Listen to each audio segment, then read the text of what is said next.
In this video, we'll be finding a limit graphically of the greatest integer function y equals greatest integer of x. Now this is a step function. It's defined as a function which returns the greatest integer less than or equal to x. So let's recall how that graph looks. I'm going to do a t-chart over here. And I find that it's easiest to look at decimals for x, so like 0.1, 0.5, 0.8, and then 1, and then 1.1, 1.5, and then we'll extrapolate from this appearance what the entire graph looks like. So we want integers that are less than or equal to the x value. Well, if you look at a number line, here's 0, and here's 1, and here's 2. Less than or equal to, so this one's going to be 0. But if 0.1 is here, we need to go less than or equal to 0.1. So the greatest integer value is 0. 0.5 would be about here. Greatest integer value would be 0. 0.8, greatest integer value would be 0. But then when x is 1, doesn't go back here, it stays right at 1. So the greatest integer value for 1 is 1, and then at 1.1 it goes to 1, and so forth. Now let's look at these values if we graph them.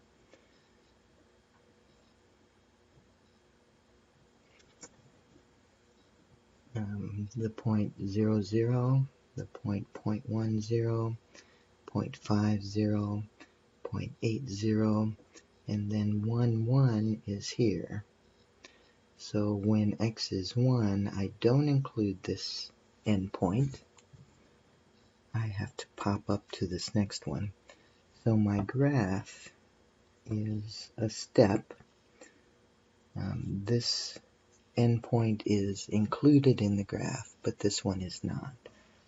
So then we have this step here, include the left endpoint, not the right. And let's do one more here.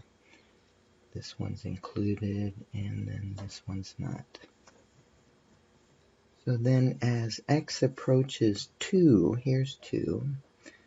As x approaches 2 from the left, I can see that the y value is 1.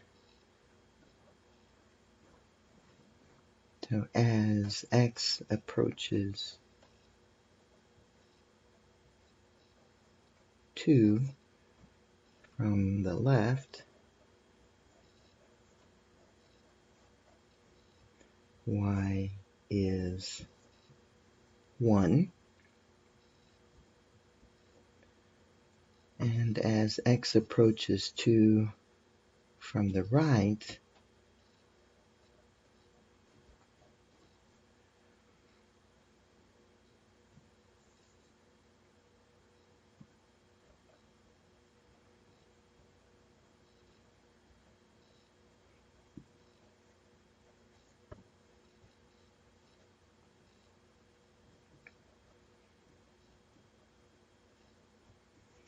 y is 2.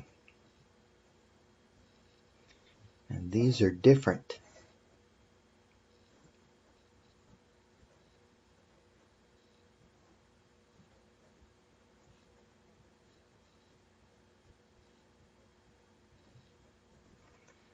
Therefore, the limit as x approaches 2 of the greatest integer function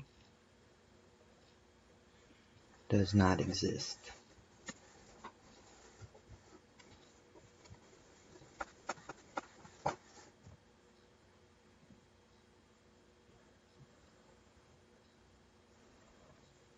Now to look at the greatest integer function on our calculator,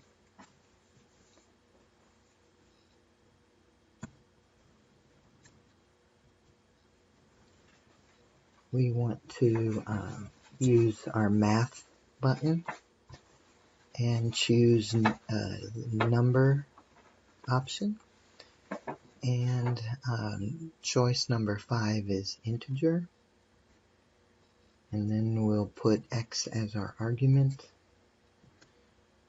You look at the graph and we can see our step function here.